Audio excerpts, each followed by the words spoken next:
एक बार किसी एक नगर में एक साहूकार था। उसके घर में धन की कोई कमी नहीं थी, लेकिन कोई संतान न होने के कारण वह बहुत दुखी था। संतान प्राप्ति के लिए वह हर सोमवार को व्रत रखता था और पूरी श्रद्धा के साथ शिव मंदिर जाकर भगवान शिव और माता पार्वती की पूजा करता था।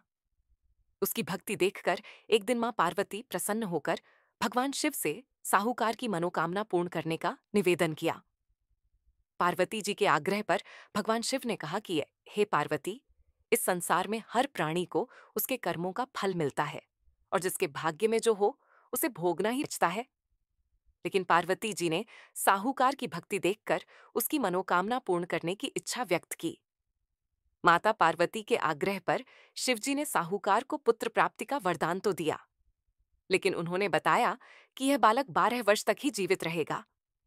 माता पार्वती और भगवान शिव की बातचीत को साहूकार सुन रहा था, इसलिए उसे ना तो इस बात की खुशी थी और ना ही दुख।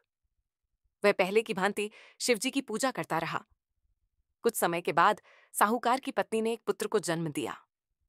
जब वह बालक 11 वर्ष का हुआ तो उसे पढ़ने के लिए काशी भेज दिया गया।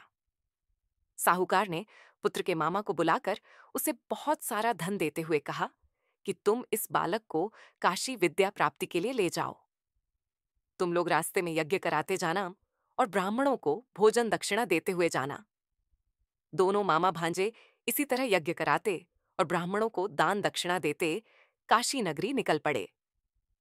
इस दौरान रात में एक नगर पड्ढा, जहां नगर के राजा की कन्या का विवाह था, लेकिन जिस राजकुमार से उसका विवाह होने वाला था वह एक आंख से काना था।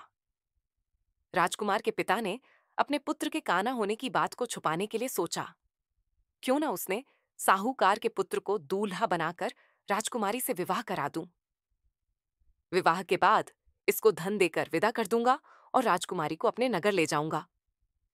को दूल्हे के वस्त्र पहनाकर राजकुमारी से विवाह करा दिया गया। साहूकार का पुत्र ईमानदार था। उसे यह बात सही नहीं लगी, इसलिए उसने अवसर पाकर राजकुमारी के दुपट्टे पर लिखा कि तुम्हारा विवाह तो मेरे साथ हुआ है, लेकिन जिस राजकुमार के संग तुम्हें भेजा जाएगा वह एक आंख से काना है। मैं तो काशी पढ़ने जा रहा हूं। जब राजकुमारी ने चुन्नी पर लिखी बातें पढ़ी तो उसने अपने माता पिता को यह बात बताई।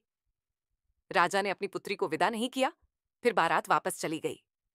दूसरी ओर साहूकार और उसका मामा काशी पहुंचे और वहां जाकर उन्होंने यज्ञ किया।